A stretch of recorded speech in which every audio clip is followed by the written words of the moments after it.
माँ गंगा शांत, स्वच्छ और निर्मल, जिसके सानिध्य में जाते ही हमें आत्मिक शांति प्राप्त होती है।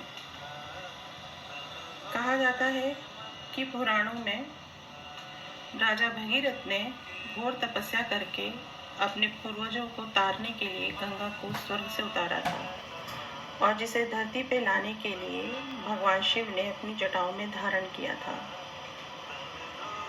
हमारी गंगोत्री से होती हुई गंगा की ये स्वच्छ निर्मल धारा हम तक पहुंचती है। इसको देखने से जितना आत्मिक सुख प्राप्त होता है, उतने ही आज इसकी दशा को देखकर दुख होता है, क्योंकि आज हमने अपनी गंगा की हालत ये कर दी है। उसमें हम अपनी पूजन सामग्री का विसर्जन करते हैं, बिना ये सोचे समझे कि उसका दुष्परिणाम हमें इस तरह से मिलेगा।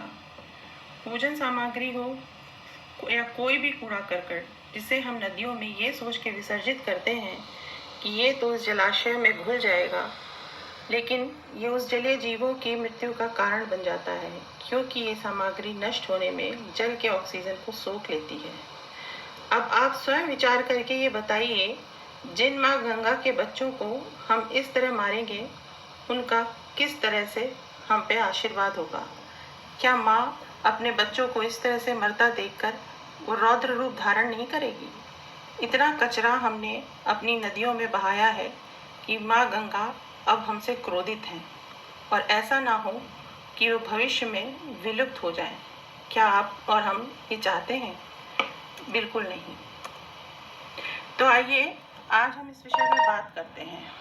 सबसे पहले तो मैं आपसे ये प्रार्थना करना चाहूँगी, हम अपनी पूजन सामग्रियों को खरीदते वक्त इस बात का विशेष ध्यान रखें कि वो किसी भी तरह की प्लास्टिक से ना बनी हो, जिनका विसर्जन करने में हमें बहुत सोचना पड़े, क्योंकि प्लास्टिक एज इट इज़ पड़ी रह जाती है, वो कभी नष्ट नहीं होती। जैसे श्रृंगार का सामान हो, चुनरी हो या भगवान के वस्त्र हो। मैं ये नहीं कहती कि आप पूजन मत करिए, अवश्य करिए, लेकिन श्रृंगार का सामान आप माँ गंगा में छुआ के उसको आशीर्वाद के रूप में स्वयं ग्रहण करें या दूसरों को दें। इस सामग्री को गंगा में किनारे छोड़कर आने का कोई उद्देश्य नहीं है, क्योंकि ना ये चुनरी कभी नष्ट होगी और ना कभी ये श्रृंगार का सामान किसी के उपयोग में आएगा। अब वहाँ की मछलियाँ तो नेल पेंट या चूड़ी कंघी का प्रयोग करने से रहीं। दूसरा मैं कहना चाहूँगी, आप वस्त्र भगवान के ज़रूर खरीदिए, पर ऐसे वस्त्र खरीदिए जिनको आप बार बार उपयोग में ला सकें।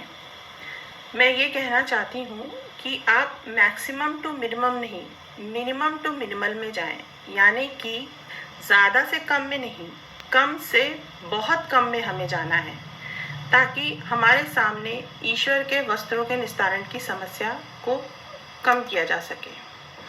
पूजन में जाते वक्त आप ऐसे बर्तनों का उपयोग करें, वो चाहे तांबे के हों, पीतल के हों या स्टील के हों, जिन्हें आप धो के आसानी से बार बार यूज़ कर सकें। बांस की डलिया हो या ऐसी बास्केट हो जिसमें आप सामान ले जा सकें पूजन में, और आसानी से आप इसे सालों साल तक यूज़ कर सकें। इस तरह के पूजन में इस्तेमाल होने वाले बर्तन हम सालों तक इस्तेमाल कर सकते हैं। अक्सर हम इस बात में भ्रमित रहते हैं कि धर्म क्या है, जबकि मनुस्मृति में ये साफ लिखा है, धृति क्षमा दमोस्त्यम शौचम इंद्रिय निग्रह धी विद्या सत्यम क्रोधो दशकम धर्म लक्षण। धैर्य, क्षमा, आत्मसंयम, चोरी न करना, पवित्रता, इंद्रियों को वश में रखना, विवेकपूर्ण ज्ञान, यथार्थ ज्ञान, सत्य का आचरण और क्रोध न करना ही मानव धर्म है। तो क्यों ना हम इस धर्म को ग्रहण करें।